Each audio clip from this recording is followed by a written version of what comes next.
Partner! Eto na! Nagpaparamdam na naman Ang ating Mahiwagang Burnay!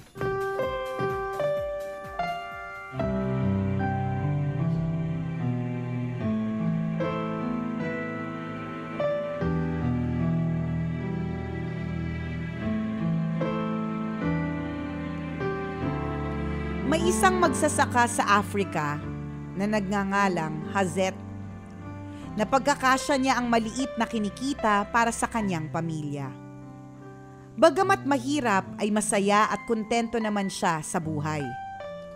Hanggang isang araw ay nakilala niya ang isang dayuhang negosyante. Hinikayat siya nito na iwan na lamang ang pagsasaka at lumipat sa pagmimina ng mga diamante. Hazet, walang asenso sa bukid. Pero kung magmimina ka ng mga diamante, naku, tsak na yayaman ka. Alam mo ba na kapag may diamante ka na singlaki ng hinlalaki mo, para ka na rin nagmamayari ng isang syudad? At kung singlaki naman ng kamao ang makukuha mong diamante, para ka nang nagmayari ng isang bansa. Kaya mag-isip ka, makukontento ka na lang ba sa barya mong kinikita o magpapayaman ka? Sabi ng negosyante. Dahil sa udyok ng dayuhan ay nagdesisyon si Hazet na ibenta ang kanyang palayan. Pansamantala niyang iniwan ang pamilya at ginamit ang pera sa paghahanap ng diamante. Sa kasamaang palad ay wala siyang nakitang diamante sa Afrika. Dumayo pa siya ng ibang lugar gaya ng Europa at Espanya, subalit bigo pa rin siyang makahanap ng mamahaling bato. Hindi nagtagal ay naubos na ang pera ni Hazet. Napagod na din siya sa paghahanap ng pinakaasam-asam niyang diamante. Hanggang isang araw ay nawalan na rin siya ng gana at tuluyan ng sumuko sa buhay. Sa kabilang dako, ang magsasaka na nakabili ng lupain ni Hazet ay tahimik na naninirahan sa bukid. Isang araw habang naliligo sa ilog, ay napansin na magsasaka ang isang bato na kumikinang habang tinatamaan ito ng sikat ng araw. Kinuha niya ang bato at ginawang palamuti sa bahay. Maya-maya ay biglang dumalaw ang dayuhang negosyante. Nakabalik na ba si Hazet, yung dating may-ari ng lupaing ito? Tanong ng negosyante. Naku, hindi pa ho siya bumabalik hanggang ngayon, sagot ng magsasaka. Sa pagmamasid ng negosyante ay napansin niya ang kumikinang na bato. Saan mo nakuha ito? Tanong ng negosyante. Doon ho sa ilog. Tara, sasamahan ko ho kayo dahil napakarami pa po ako nakita na gaya niyan. Sabi ng magsasaka.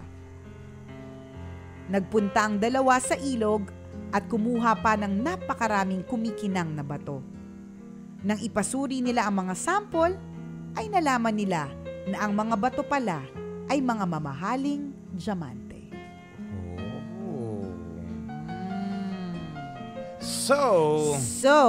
Ibig sabihin na wag ka na magkalkal ng lupa, meron naman pala sa ilog. Oo.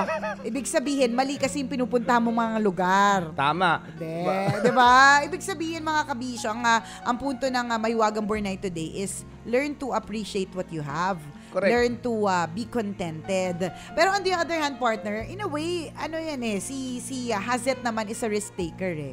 Kumbaga parang, okay lang din naman yung ginawa niya, at least merong learning. Diba? Na ganun talaga, hindi ka naman dapat din laging nasa comfort zone mo eh. Tama. Kasi tingnan mo, kung hindi rin naman siya ininganyo nung negosyante, hindi din naman niya maiisip na merong ibang oportunidad na pwedeng mabukas sa kanya eh. Correct. Diba? At yun ang dapat nating explore, mga kaibigan. Pwede din. At hindi naman sa lahat ng oras na nag-explore tayo, nananalo tayo. May mga pagkakataon talaga na talo, wali, nga. Correct. Ibig sabihin, ang araw-araw po na ginagawa natin sa buhay, mga kaibigan, lagi po itong sugal.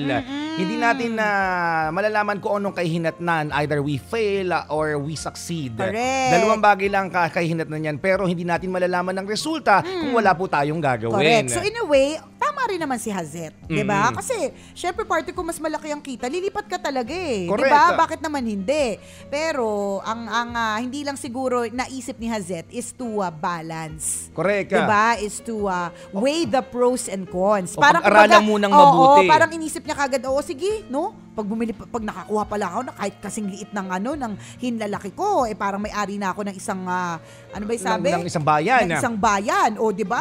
Talaga may engganyo ka. Kaya lang, inisip mo ba, Hazet?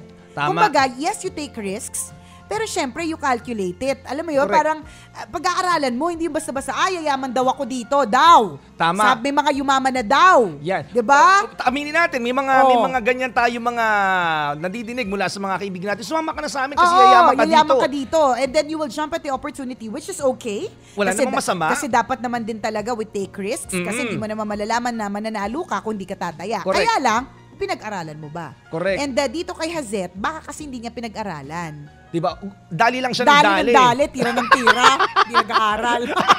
Para kang estudyante sa exam, sagot ng sagot, wala namang alam. Totoo diba? yan. Basta nalang makasagot A, B, C, D.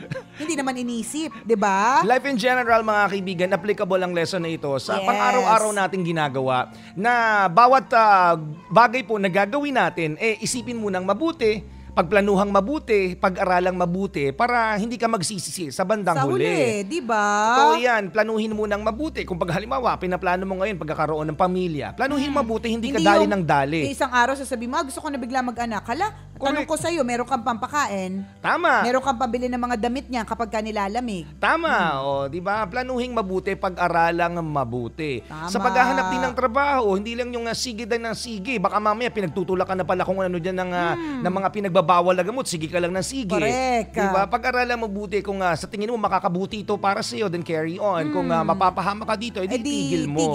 Tigil ka muna, stay. Ganun po yun. Correct. Kami ni Chopper, we've been through a lot of decision-making processes in the Correct. past. Talagang talagang pag-iisipan mo, Correct. pagdadasalan mo, hihingi ka ng maraming signs, 'di ba? Hindi yung dadali ka na agad kasi baka ikapahamak mo yan in the end. Tama. 'Di ba? Sabi nga nila mga kabisyo, kapag ka naging successful ka, hindi naman yan basta nangyari. Plinano mo din yan. Proseso yan. Proseso talaga yan. Although yung mga iba naging successful kasi biglang tumaya sa loto at biglang Correct. swinerte. May Diba? ganun din Yun. naman. May mga May exemptions. mga exemptions. Pero most of the time, mga kabisyo, dahil mahirap naman po talaga manalo sa loto, pinagpaplanuhan po ang lahat. Yan. Ito kasi si Hazet hindi nagplano. Yan tuloy.